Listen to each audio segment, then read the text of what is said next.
All right, welcome to Employee Handbook. This is a presentation I probably need to watch myself to make sure that my employee handbook is actually up to date. And more contractors that I'm talking to have implemented handbooks, but they're telling me how they're having to change it as their employees change and employees attitudes or just the general over what do you call it? Just the mentality of today's employees that are coming into the green industry. People are, not so much worried about what they're making or whatever, but a lot of people are wanting time off. So they've brought in policies that are going to help them better explain to the employees what it is that they need to do to actually accrue or earn their paid time off. And so that's what we'll jump into for this presentation. And for a disclaimer, this presentation is not legal, financial, or tax advice. It is not the final word on today's topics because something as vital and as important as an employee handbook, they are meant to be changed based on, I would say, even seasons for the green industry, because your hours are going to change, your workload's going to change. Here it is, December, the week before Thanksgiving, and a lot of people are slowing down just a bit. Or they're gearing up for snow removal. So what policies do you have when it pertains to working during these inclement weather periods? What's required of the employees. So a lot of that does kind of change based on the season. And this presentation is not a political opinion, and it will never be. We keep the politics out of our continuing education. But before taking any action on the information contained in this presentation, contractors like yourself should review this material with either internal and or external counsel. So speak with your attorney, speak with your accountant if you have anything about your pay and stuff like that in your employee handbook.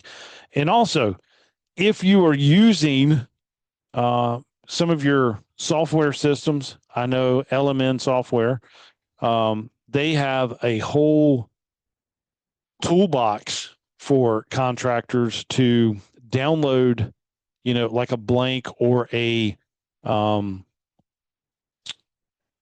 half complete employee handbook that you can change and add the stuff that you need to it. So it's good having something like that in your back pocket that you can change and make it fit your needs. Also, payroll companies. ADP, we use ADP payroll.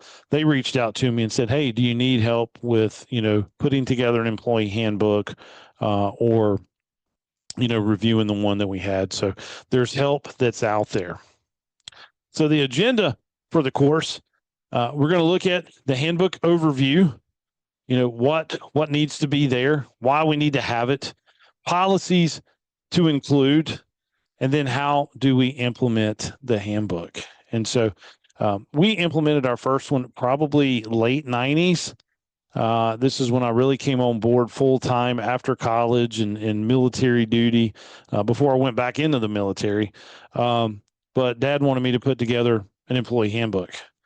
And we passed it out to everybody one morning. This was before all the fancy stuff of having it done electronically.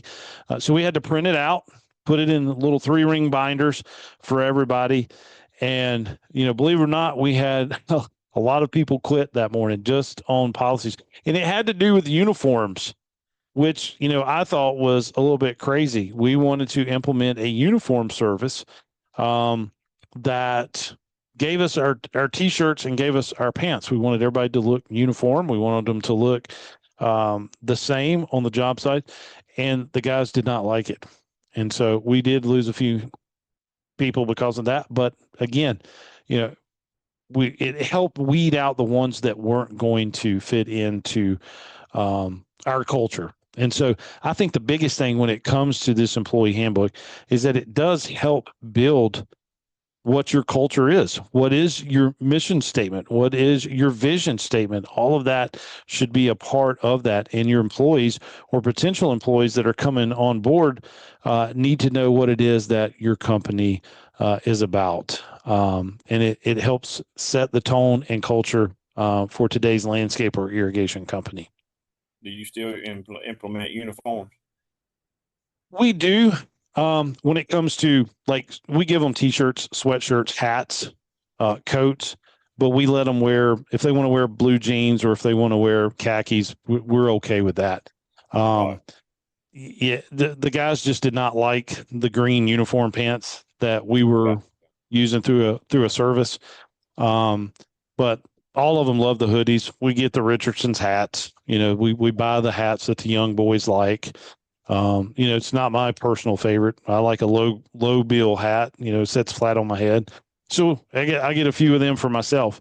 But what we're still finding is they just don't take care of them. Like, I could go out to the trucks right now and I could pull out probably 5 sweatshirts, 10 t-shirts, and guys, whose are these? I don't know, man. I don't know. Well, you don't have one on this morning, so I'm probably assuming it's probably yours. That's kind of the way I do it. But a lot of the times I go and get them out, wash them, and bring them back. They're just. I don't even give them out no more. Don't give them hats no more, or anything. Give them hats, but I don't give them shirts for nothing because they come and go so much. Yeah. And I'm like, I don't want to wear his shirt, and I don't want somebody else to have to wear it. So I just quit doing it. Yeah. When my nephew quit us the last time, he went to work for a guy, and because he had a bunch of our t-shirts and he was wearing them to work for them, and they made him turn them wrong side out. They're like, we're not going to support Eric, while you're working here for me. But it's I don't know, these young boys, they just, I don't know, they don't take care of themselves. They don't take care of the equipment. They don't take care of the trucks, and they definitely don't take care of the uniforms. And my biggest thing is trashing the trucks. Yeah. Guys, your lunchbox needs to be emptied in the dumpster. You drive right by the dumpster, throw the Pepsi bottles in there when you come in. So not in the back of the truck. Yeah. Or open the door, man, and 3 or 4 fall out. Fall out, yeah. So bothers me. But handbook overview. And so why do you think we need to have an employee handbook? And like I said, I think the most important thing is that we have our culture in place. We have that vision statement. We have that mission statement, what it is that we want to do. What about the hours that we work? Chris, I want to work 4 10s and be done. I want that 3-day weekend. That's me. Yes. It's, and we need that. We need that. Yeah. It's, we met with a guy yesterday, either, talking about merging together or buying one of us each other out, whatever. We were brainstorming about that. And he's like, Eric, he said, I see you guys all the time and I see you on social. He's like, you work 24/7. And I do, but a lot of it, I enjoy it so much that it is kind of my entertainment. But now that, Jennifer and I are with the kids, all of them being in school, we got one left in high school that'll either be in the military or off at college next year, and everybody else is in college. We're thinking, hey, we're going to have some weekends that we might be able to be able to spend time together. And so we're trying to prepare for those 3-day weekends. And it helps cut back on overtime. Yeah. You run into that 5th day, you start looking at payroll and you see that everybody's got 3 or 4 hours extra and paying time and a half. And then you're like, wow, these guys are bringing home a chunk of change. It saves on fuel. You're not leaving the shop again that 5th day. So there's so many ways that can save money.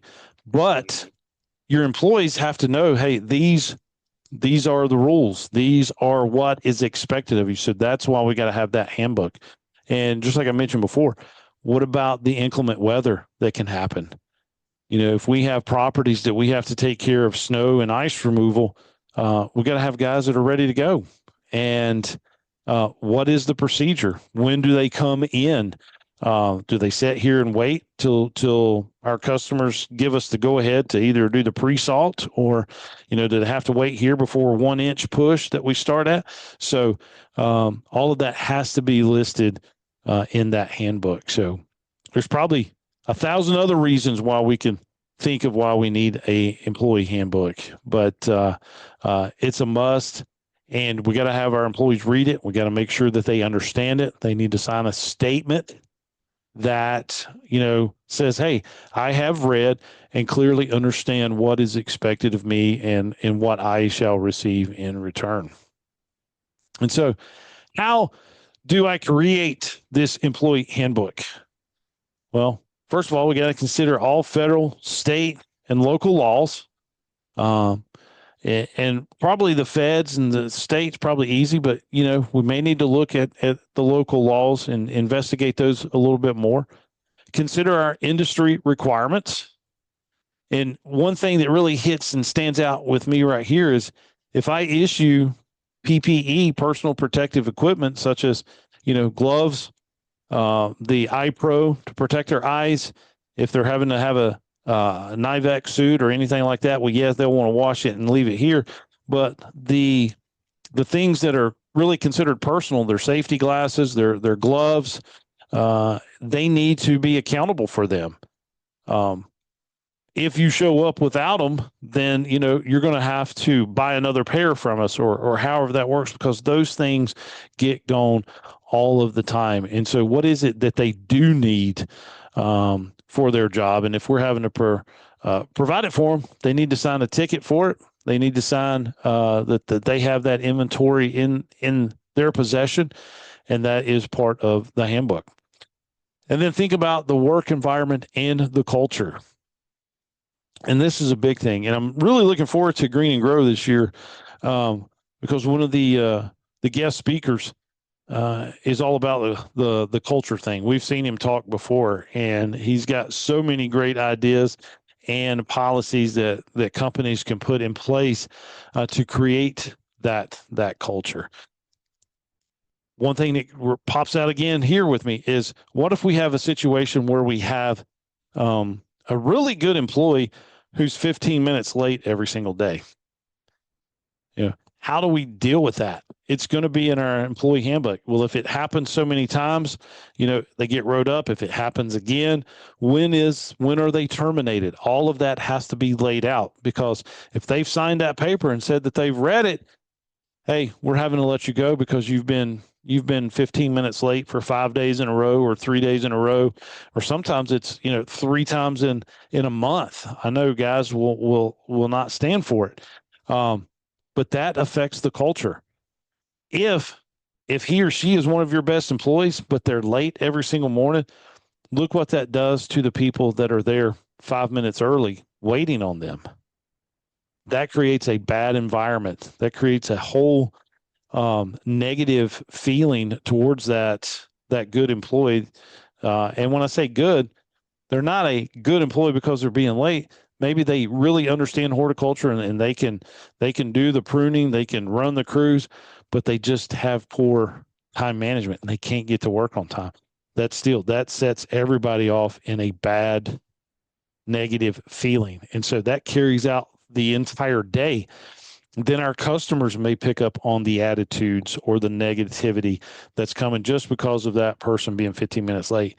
You got to get rid of them. And how do we do that? Well, it's got to be laid out in the employee handbook. So what policies do we include? No law requires a written employee handbook. So it's not law, but they do help us. But remember, there are laws that require employers to maintain certain policies in writing.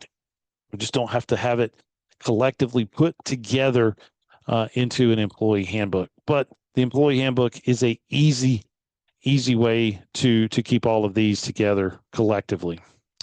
So number one, the at-will disclaimer. And so we are work at will, included up front in large, bold face font. Explain the at-will relationship. Make it clear that the handbook doesn't guarantee employment. Just because you've interviewed, just because you filled out the application, just because you've had that second interview, it doesn't mean that you're going to get the job. And I see that at the college all the time. We interview people all the time for either adjunct faculty or full-time faculty. And we may have 5 or 6 people that apply, or sometimes we may only have one person apply. It's basically we're having to keep these ads running to make sure that we have enough faculty to teach the courses. But we have to let them know, hey, just because you've made it this far to the interview process, it doesn't mean that you're going to get the position. And indicate who can change the terms of the employment relationship.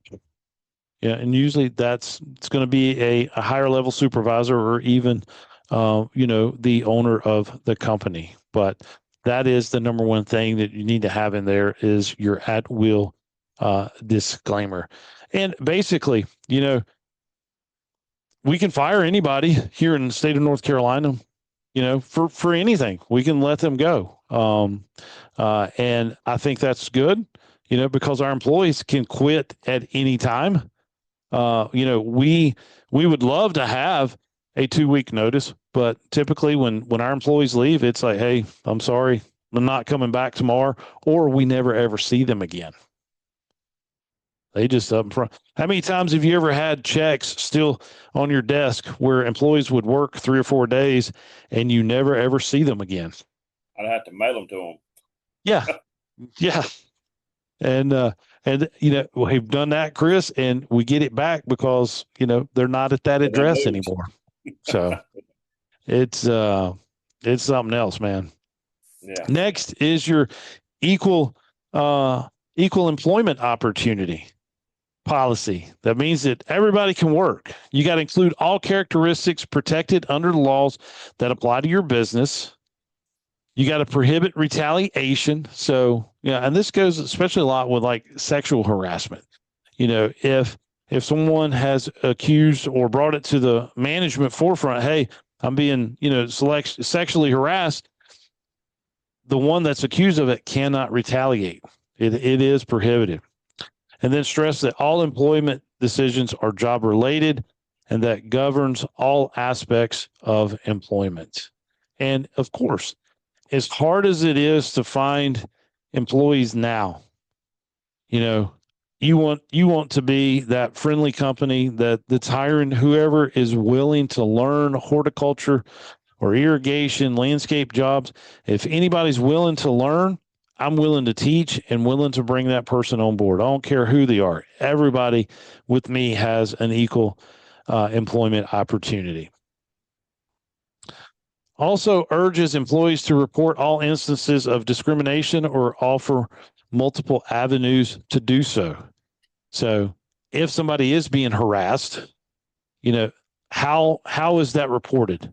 How do they make it known to their supervisor or the owner of the company that this has happened?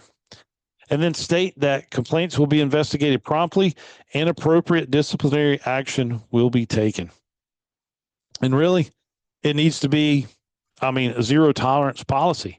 Everybody should be able to come to work and feel safe and feel like that they are a part of the family, part of the culture, and not have to be worried about, sexism, racism, any of that stuff. Like I said, I am willing and ready to hire anybody and train them as long as they can make it on time and have an interest in what we do. And then even separate from that EEO is your sexual harassment policy. Stress that harassment will not be tolerated, provide examples, and then outline the complaint process and then consider state laws. Now, there are all kinds of little training videos that you can actually use within it, especially if you're doing like your handbook in a digital format. You can give those examples of what the sexual harassment can be, because sexual harassment is really, sometimes it doesn't even have to be sexual. It's just, they would even consider like, cursing and saying dirty jokes and stuff like that around people of the same sex or opposite sex. It's really whoever gets offended by it. So have examples of different situations of what is not tolerated, because a lot of these young people that are coming into the business, they've probably never had that type of training. They don't understand it, and they don't know what's accepted and not accepted. But more importantly, have that complaint process of how an individual who has been harassed, how do they file the complaint? How do they let their supervisors know that it's taken place? With conduct and attendance, this is a big one. This is a big one, because a lot of people in this industry can have some attitudes, and you got to have these policies on drug and alcohol abuse, confidentiality, conflicts of interest, and workplace violence, and then always refer to your state and local law. Now, I forget what the percentage is of people in the green industry and construction industry are addicted to some type of drug or alcohol. I'm actually looking that up right now. Ain't it? Is it 55%? At least 75, I would suspect. 75. Let's see.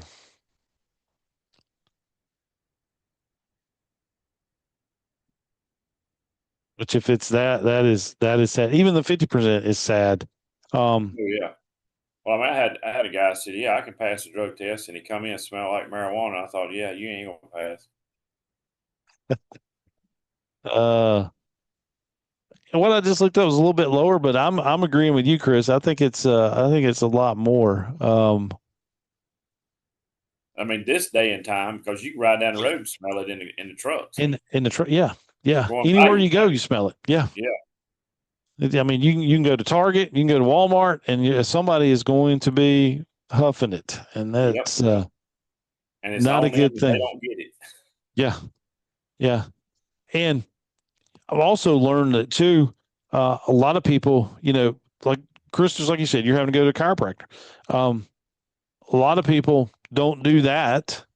So they go to their doctor or whatever, and they get pain medicine, or they're buying pain medicine off the street, and they get addicted to prescription drugs, and that becomes a big problem. So, and then they mix it with some alcohol. They have problems. It's not really their fault. Yeah. But it happens. It's what? It's not really their fault, but it does happen. But it does happen, yeah. And then this, can lead to the workplace violence. People, they coming off of that pain medication, they start hurting again. Attitudes can flare up, and next thing you know, there's some fist fights going on. Hopefully, they're still on the yard at our place versus being in the customer's front lawn. But I've seen it on a construction site where it happens, and that's not a pretty sight when the homeowner sees it. Attendance. Make clear that employees need to be ready to work at their scheduled start time each day. Now, that means if your guys are coming in at 7 a.m., that don't mean pulling in at 7 a.m. That means getting there, being ready to start the workday, and already punched in at 7 o'clock. So that way you're helping load trucks, or trucks should already be ready to go. They're pulling out immediately and making it happen. 5 minutes early is 10 minutes late. Yeah, 100%, 100%. And being that 5 minutes late, man, that makes you late. It feels like it makes you late for everything else the rest of the day. The whole day's drugged in.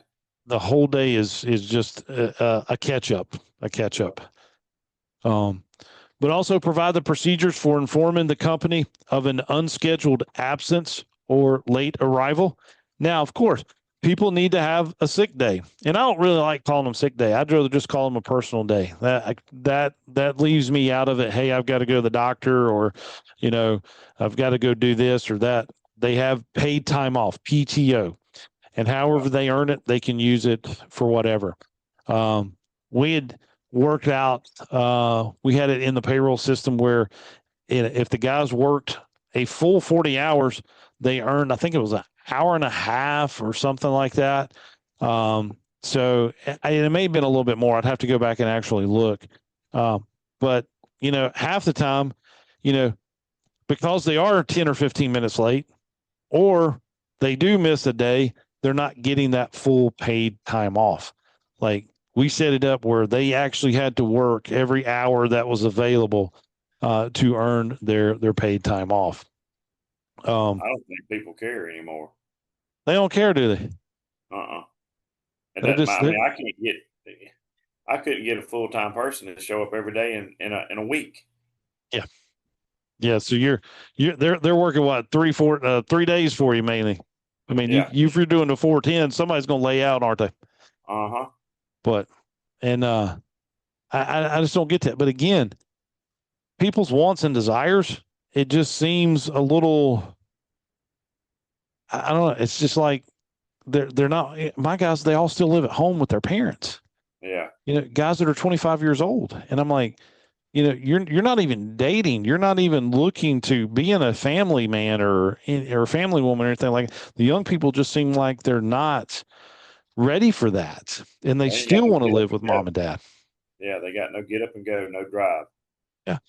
And they're still on their parents' insurance. So we're not even having to worry about providing them insurance because I'm still on my mom and dad's plan. I'm like, well, you got like 1 year left of that. Like, so we better start thinking like that, thinking a little different. Employment classification, full-time. Yeah. We're wanting to hire full-time people, but again, they're not working enough hours to be considered full-time. They may be listed as full-time. They're just not getting that full-time pay. But are they classified as full-time, part-time, exempt, non-exempt? And with exempt, non-exempt, there's rules and regulations that go with that. And that's basically, are they salaried or not salaried? And so some of your salaried people are going to be your higher paid people. It could be a design professional that's, drawing your plans. It could be your outside sales or your office staff that are, working in the office. But your hourly guys, they don't have to worry about, if they're going to work 50 hours, they're going to get paid for the 50 hours.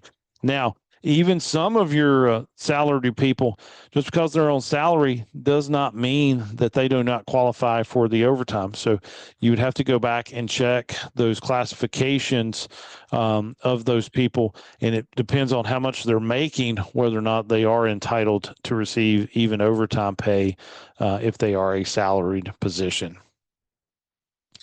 And when it comes to leave and time off benefits, these policies should cover who is eligible. How long does it take before you can start earning your paid time off?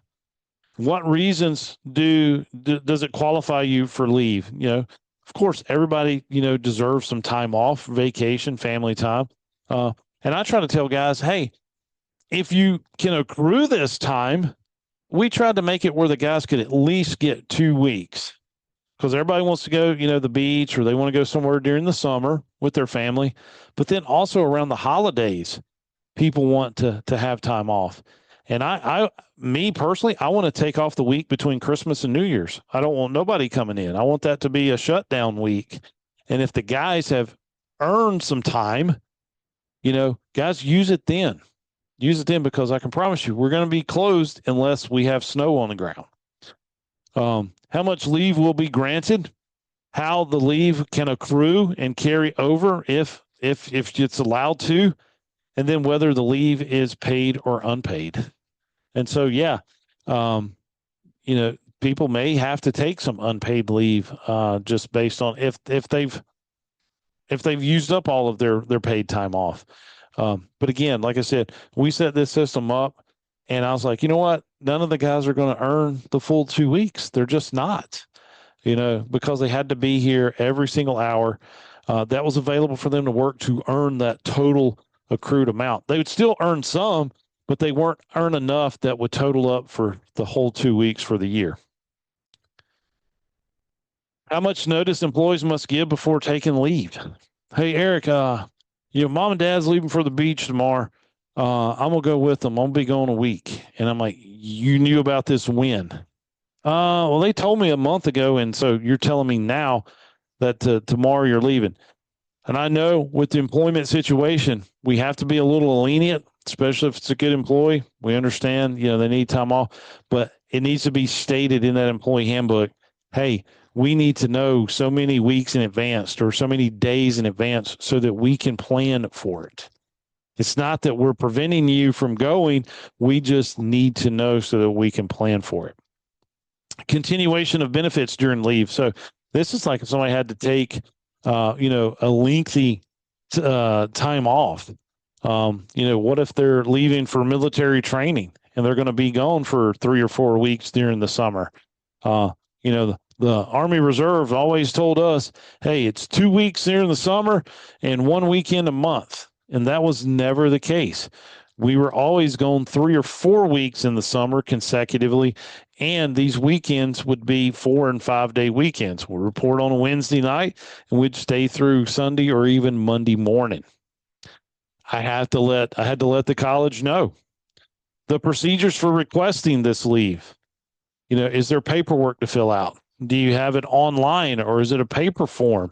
But how does your immediate supervisor know that one of their members are going to be gone for a week, couple days, a week, or even 2 weeks when it comes to vacation, or if they need to have that non-paid time off? We got to keep up with the records. So have a good record keeping and employer notice requirements. All of this needs to actually to be saved. And then reinstatement at the end of the leave. How do they come back on board? And the guy that we met yesterday talking about either, doing some business together or maybe even merging, bought another company out several years ago. And he said, Eric, I'd never seen such detailed records of anybody. He said he had the hugest filing system because the guy passed away, and that's how he ended up, purchasing the business, bought it from the family. But he said this was, the days before like electronic record keeping.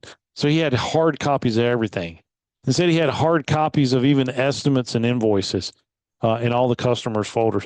But he said he had all of this information about his employees there. And so that takes a lot of time. That takes a good office person to keep up with this. The owner doesn't have time for it. How much notice to give before taking leave? Continuation, procedures to request it. That is basically, yep, that is a duplicate side. My bust. But timekeeping, and we did a course on this last week about record keeping. Outline the method for recording time. Are they going to come in and punch a manual clock? Are they going to use a geofencing app on their phone? How are they going to do that? And make it clear that the employees are responsible for recording all hours worked. My guys are good about that. They probably sneak in a little extra time, which, I'm not too worried about. And they all take longer at lunch. I know, Chris, we had talked before, you pay them straight through. They just run through the drive-through and, get their stuff and eat on the way to the next one. So, and I think that's a good way to do it. And that way your guys are that helps with that 4 10-hour days, don't it? Yeah. And they're still getting their hours, and they're still not really working a full 10 if they're, they're working a 10, but it doesn't turn into an 11-hour day just because you stop for an hour lunch. Right. So that helps out big time. And then explain, altering or falsifying time records is strictly prohibited. And, I know the guys, I can see them, when it comes time, I'm saying, hey guys, need your hours. they're out there comparing notes and stuff like that. And I get it, they may forget. But most of my guys, they're honest. They're like, hey, I had to leave at 4 o'clock that day. So yeah, they have an hour extra. So I got cameras too. Huh? I got cameras too, so I can watch them. You're watching them. Are they in the truck or? No, when they come in to the shop. To the shop. Gotcha. Yeah. So I know what time they come in, I know what time they leave, and I know what time they put on their card. Yeah. Because I don't have a clock. They have to write their time in and out. Gotcha. Okay. Yeah. So it's up to them, but I also compare it to the clock if I don't trust them. But the guys I've got now, I don't have to worry about. True. And I think, if you provide them with a cell phone and you're using, like I used to do that, but I don't do that no more either. Because they abuse that privilege, don't they? Yep. Well, the one good thing about it, you can always track their location. Yep. A little bit cheaper than actually putting one of the units like in the vehicles. And if you do provide them, it kind of forces them. Hey, if you're using your software programs, hey, you got to use it, because a lot of guys will be like, man, I don't want that app on my personal phone, which I don't understand that. If my boss is asking me to do something or asking me to check my email on my phone, I'm going to do it because it shows that I'm actually working and getting stuff done. Yeah. All right. Hey, outline the method for recording time. How do they do it? There's another double slide, ain't it? How in the world am I getting to do that? But it's happening. But again, you got to, how much, how are they going to get paid? Are we going to do direct deposit? That needs to be stated in there. All employees must have direct deposit. If not, what about getting the check from the payroll company? We use ADP payroll. If one of our guys does not have a checking account or doesn't want direct deposit, ADP will give us the check, but it's going to be a day later. Like when we submit payroll goes in that night before. We get FedEx the check the next day, and it's usually around like 2:30 somewhere in there that FedEx brings it to us. And sometimes we have guys get a little ticked off for that. They're like, "Why are you holding my check?" No, you don't have direct deposit. Our payroll company is FedExing it to us. Meal and break periods. How much time are you going to allow for? Of course, there are certain laws that say if, somebody works so many hours a day, they do have to have a break time. But you need to define the frequency and duration of the breaks, explain how to record break time. Typically, I'm not worried about it. If the guys, if it's 95 degrees outside and they need to take a 10-minute break and drink, water, I'm 100% okay with it. If it's cold outside and they need to sit in the truck for 10 minutes and warm up a little bit, I'm okay with that. It's part of this business that we have to allow for that. And then make clear work isn't permitted during unpaid meal periods. So they can't check company email. They can't be calling clients.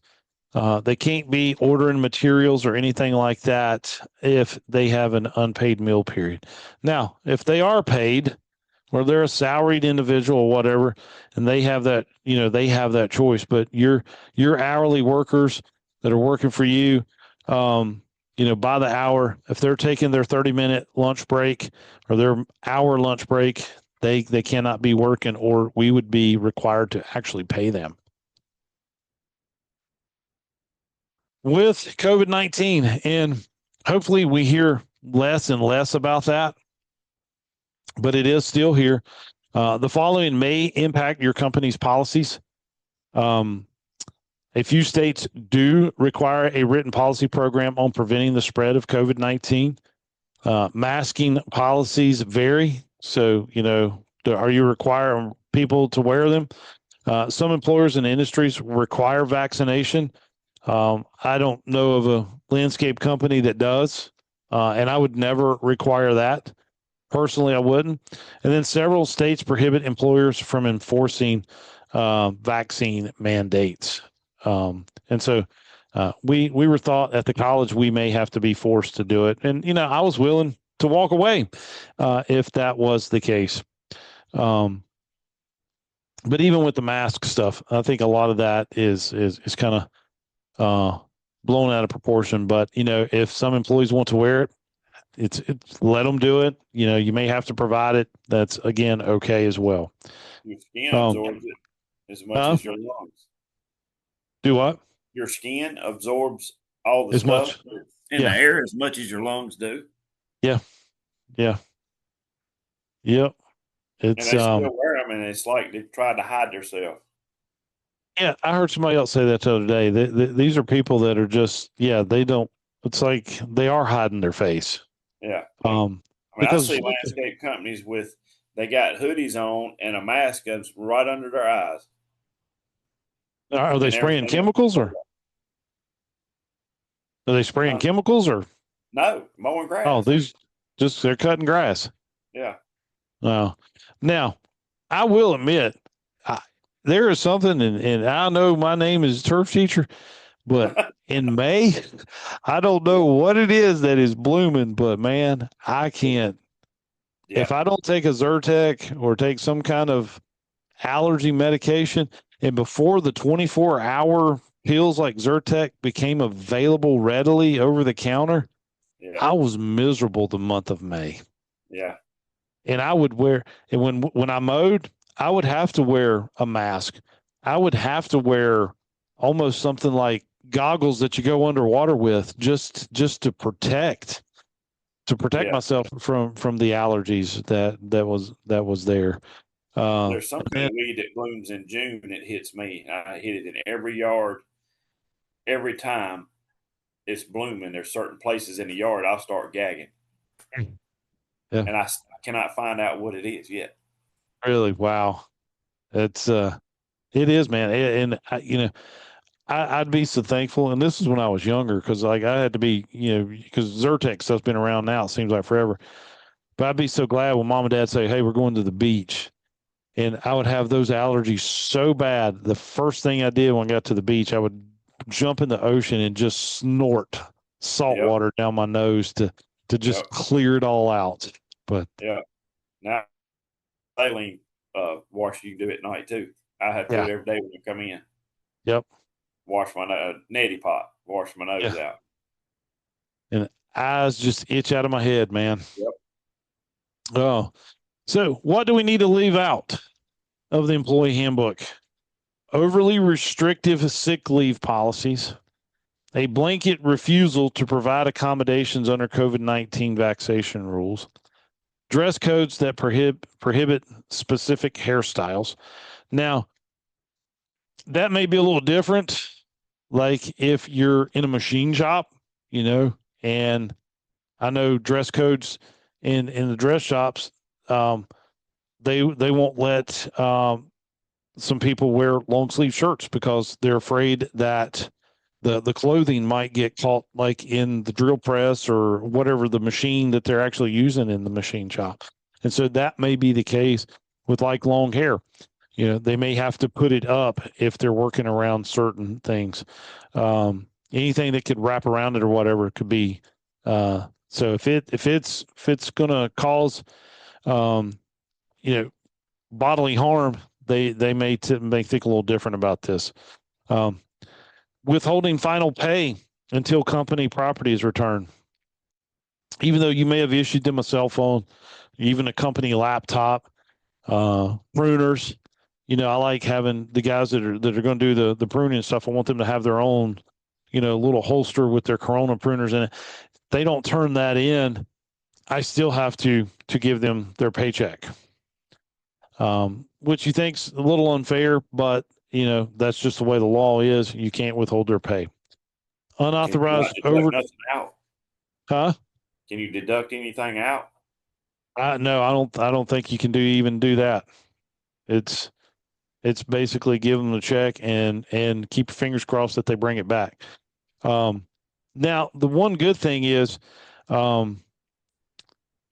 but even with, direct deposit, they're going to get it. If you're doing the paychecks, you can say, yeah, your paycheck's here. Just bring in all your stuff, and we'll give you your paycheck that day when they bring it in. But they quit, they give their 2 week notice or whatever. Like I said, very few people do that in the green industry. It's like, hey, I'm done, or you never hear from them again. And like I said, there when we were doing written paychecks or printing them off, QuickBooks on our printer, the guys would be gone. And like I said, that, dad would have a stack, 2 or 3 checks that people haven't come and gotten. So, call them, say, hey, got your check here. I think a lot of people are just embarrassed. They just didn't want to do it, but it's, that was hard to believe sometimes that people wouldn't even come back. They were too ashamed or whatever. But don't leave out unauthorized overtime. Early punch-ins will not be paid. It's you can't, like I said, overtime needs to be authorized. It needs to make sure that you can do it. Yeah, I've got a young boy now that works for me part-time. He's here an hour early every day. Wow. Every day. Because he he said, wants to be. Oversleep. Do what? He says he don't want to oversleep. So when he gets up, he just comes on to work. Yep. Yeah. It I is, give man. him That. bonus for that. Yeah. Well, what people don't realize, man, it's like if you wake up before your alarm comes on, it's better to stay up. Yeah. Especially if it's, 10, 15 minutes. Yeah. But if you lay back down, and that's it, I'm done. Yeah. So, but hitting that snooze button 5, 6 times that's makes you feel worse. Yeah.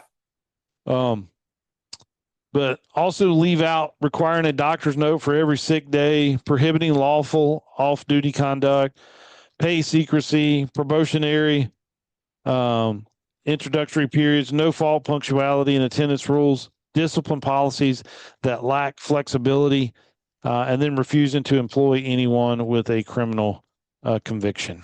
And I've heard great stories about, people with, a bad past that, but they've done their time, and everybody deserves a second chance. And, even at the college, we're teaching prisons. We are going to the prisons with some of our courses, and helping, guys that just, got down on their luck, and they'll make good employees for somebody one day. Yeah.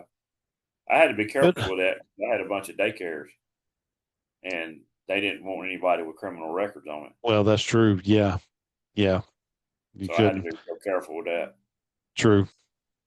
And, the prisons that we're going into, minimum security, like these are guys with child support payments, they got behind on stuff like that, or,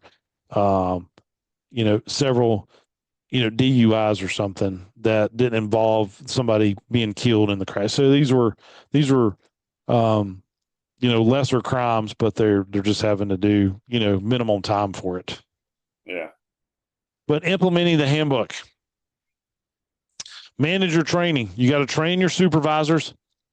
You got to review the reasons for each policy. Why do we have to have them? And explain the expectations to enforce the policies consistently. And to be honest with you, I need to read ours. I need to go back and really know it inside and out. It's kind of like reading a pesticide label. You gotta review it and learn from it each time that you do read it. When you give the employees the handbook, electronic handbooks, they can be cost effective. You don't have to print. You don't have to have all that. Easy to make and distribute updates. Yes, you can go in and update and then resend a link out to it. Simple to access and navigate through. But you also got to think with these electronic handbooks, you may have to provide a place for your employers or your employees to view the book. Not everybody's going to have internet access at home. Not everybody's going to have a computer at home. Not everybody's going to have a smartphone that they can actually read it. So it's good to have these electronic ones, but you may have to have a few that's in paper for the scenarios that I just mentioned, or have a place in the break room or whatever that they can access it online. Handbook acknowledgement: confirm the employee received, reviewed, and understands the contents of the handbook. State they're responsible for complying with all company policies.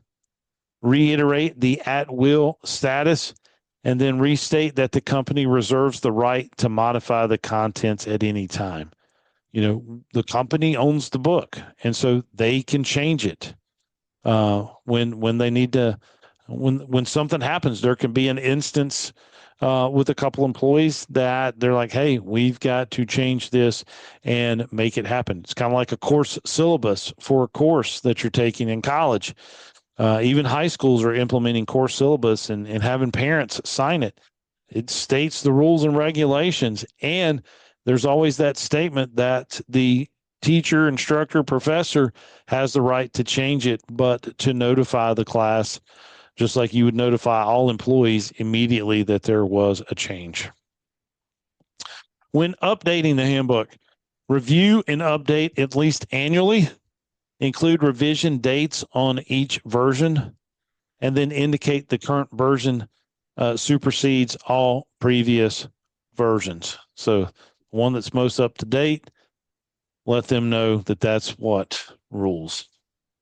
And so, key takeaways: the handbook sets the tone of the employment relationship.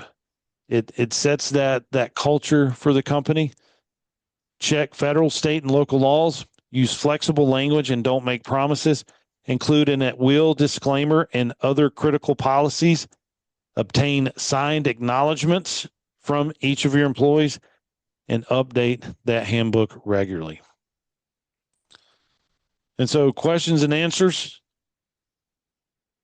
You got any, Chris? Comments, concerns? How do you get a copy of this? Can I get a copy of that? I will email that to you with your proof of attendance. Okay, that'd be good. Yep. That way I can get my stuff together. Yeah. It's we have I've tried it in the past with clothing and smoking and stuff, and it doesn't matter.